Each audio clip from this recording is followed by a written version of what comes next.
Assalamualaikum warahmatullahi wabarakatuh. Saya Yohanesa Ferdi, angkatan 2022 dengan NPM 22082602114 dari kelas C. Di sini saya akan menjelaskan sebuah mind map dengan judul Deep Vein Thrombosis yang merupakan salah satu penyakit dari blok kardiologi. Jadi, mulai dari definisi dari diagnosis, yaitu merupakan kondisi klinis yang diakibatkan oleh terbentuknya gumpalan darah atau trombus di vena dalam yang menyebabkan terjadinya obstruksi aliran darah, terutama vena dalam di tungkai, lengan, serebral, dan mesenterik. DVT ini merupakan bagian dari penyakit tromboembolisme vena.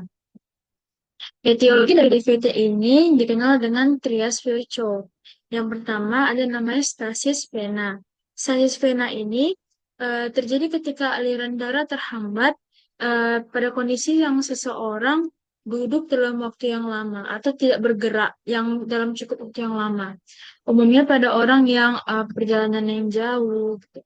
Nah, ini mengarah pada penurunan kecepatan aliran darah, memungkinkan faktor-faktor pembekuan darah untuk terakumulasi dan memicu pembentukan bekuan.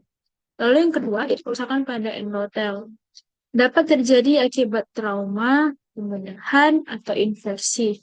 Nah, ketika endotel rusak, protein koagulasi darah dapat terpapar pada permukaan yang tidak terlindungi, akan memicu reaksi koagulasi. Lalu yang ketiga yaitu hiperkoagulabilitas. Beberapa kondisi medis dan genetik dapat meningkatkan risiko hiperkoagulabilitas seperti pada penyakit yaitu mutasi faktor V Leiden, defisiensi protein C atau S, lalu defisiensi antitrombin ketiga dan sebagainya. Lalu faktor risiko dari DVT ini yaitu usia, usia yang di atas 60 tahun. Lalu yang kedua, eh, kurang gerak. Nah, kurang gerak ini akan menyebabkan kontraksi otot ini menurun gitu. Lalu, tiga yaitu cedera atau operasi. Yang keempat, kehamilan. Pada kondisi seorang ibu yang hamil, itu akan meningkatkan tekanan pada pembuluh darah vena di panggul dan kaki. Lalu kelima, yaitu ada pil KB atau kontrasepsi oral atau terapi pengganti hormon. Keduanya dapat meningkatkan kemampuan darah untuk membekuh. Lalu yang keenam ada kelebihan berat badan atau obesitas. Pada obesitas, hal ini dapat menyebabkan peningkatan tekanan pada pembuluh darah vena di panggul dan kaki. Lalu merokok. Lalu yang kedelapan ada kanker. Nah, beberapa jenis kanker meningkatkan zat dalam darah yang menyebabkan darah menggumpal. Dan juga beberapa jenis pengobatan kanker dapat meningkatkan risiko terjadinya penggumpalan darah. Lalu yang kesembilan ada gagal jantung, yang kesepuluh ada penyakit radang usus seperti penyakit Crohn atau colitis ulceratif. Lalu yang ke-11 itu bisa karena riwayat pribadi atau keluarga yang mengidap DVT atau emboli paru. Lalu yang ke-12 genetika. Jadi, beberapa orang yang mengalami perubahan DNA yang menyebabkan darah lebih mudah membeku. Salah satu contohnya adalah faktor V atau 5 Leiden. Kelainan bawaan ini mengubah salah satu faktor pembekuan dalam darah. Manifestasi klinis atau gejala dari DVT ini yaitu dijumpai kakinya itu bengkak, lalu ada nyeri pada kakinya ataupun kram yang umumnya itu dimulai dari betis. Lalu dijumpai juga perubahan warna kulit seperti merah ataupun ungu.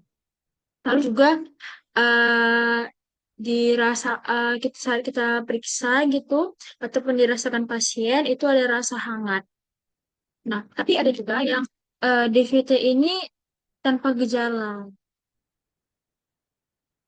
Fisiologis dari DVT ini itu lumayan yaitu trias virchow yang ada tentang endothelial injury. Nah, endothelial injury ini juga bisa disebabkan oleh hiperkolesterolemia dan juga bisa karena inflamasi. Lalu juga bisa karena abnormalitas dari aliran darah. Inilah tadi ada stasis. Stasis ini contohnya seperti atrial fibrilasi, bisa karena bed rest atau kurang bergerak atau turbulence. Lalu bisa juga karena adanya aterosklerosis. Nah, lalu ada yang hypercoagulability. Nah, ini ada hubungannya tadi ke penyakit itu faktor V. Leiden gitu. Atau bisa juga karena kanker. Nah, ketiga hal ini ataupun trias virtue, inilah yang dapat menyebabkan terbentuknya trombosis. Nah, trombosis ini akan menyumbat, bisa terlihat di gambar ini, akan menyumbat di aliran darah. Bisa kita lihat ini normal, normal blood flow ini seperti ini belum ada trombusnya. Lalu mulai ada trombusnya ke sini, dia mulai menyebabkan penyumbatan. Dia akan menghalangi jalan aliran darah. Ini lalu lama kelamaan bisa terbentuk namanya embolus. Lalu cara menegakkan diagnosanya yaitu dari tanda vital umumnya kita dapati normal dari temperaturnya, heart rate-nya, respiratory rate-nya itu normal. Dan juga tekanan darahnya juga normal. Lalu dari pemeriksaan fisik, eh, paling khasnya itu kita dapati pada ekstremitasnya, terutama ekstremitas yang dikeluhkan, seperti misalnya contohnya di kaki ataupun di betis. Itu ekstremitasnya kita lihat ada kemerahan dan juga hangat. Dan ada namanya tes human, itu human test itunya positif. Tes human itu adalah eh, salah satu tanda dia itu pasiennya mengalami DVT. Jadi homeostasis itu dengan cara kita menekan bagian betis ataupun kaki yang mengalami DVT, dengan cara ditekan itu dia kembali ke normal atau tidak saat ditekan.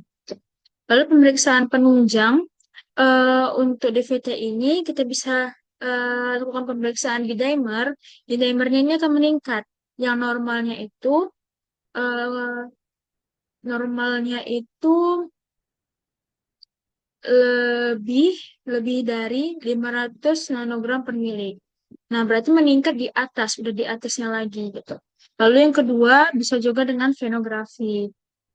Venografi ini yaitu kita seperti foto ronsen dengan bantuan suntikan zat pewarna kontras pembuluh vena ini untuk melihat di pembuluh darah mana yang mengalami JVT. Nah, lalu untuk tata laksana dari DVT ini, kita bisa berikan warfarin. Warfarin ini diberikan setelah diagnosis DVT-nya ditegakkan. Eh, lalu kita juga dapat berikan terapi trombolitik. Obat-obat trombolitik menyebabkan lisisnya trombus secara langsung dengan peningkatan produk plasmin melalui aktivitas plasminogen. Obat-obat trombolitik yang direkomendasikan FDA seperti streptokinase, rekombinan, tisu plasminogen, aktivator atau RTPA, dan urokinase. Lalu, untuk komplikasi dari DVT ini bisa menyebabkan emboli paru. Emboli paru ini adalah kondisi ketika bekuan darah atau trombus di kaki atau area tubuh lainnya terlepas dan tersangkut di pembuluh darah di paru. Jadi, tadi kan DVT ini karena adanya terbentuknya trombus. Trombus ini bisa terlepas. Nah, eh, terlepas bisa sampai ke, semisalnya ini emboli paru, dia sampai ke paru. Itulah bisa menyebabkan adanya gangguan pada pembuluh darah paru. Inilah yang tersebut dengan emboli paru. Lalu ada sindrom pasca phlebitis. Sindrom pasca phlebitis ini merupakan kerusakan pembuluh darah vena akibat bekuan darah mengurangi aliran darah di area yang terkena. Lalu untuk edukasi dari VT ini yaitu jika seorang pasien sedang menjalani bed rest atau istirahat baring dalam jangka waktu yang cukup lama, disarankan untuk tetap menggerakkan kaki atau berjalan sesekali. Tetap harus ada Selanjutnya seperti ada peregangan gitu, misalnya. Harus ada peregangan gitu. Lalu yang kedua, tuh rutin melakukan peregangan juga.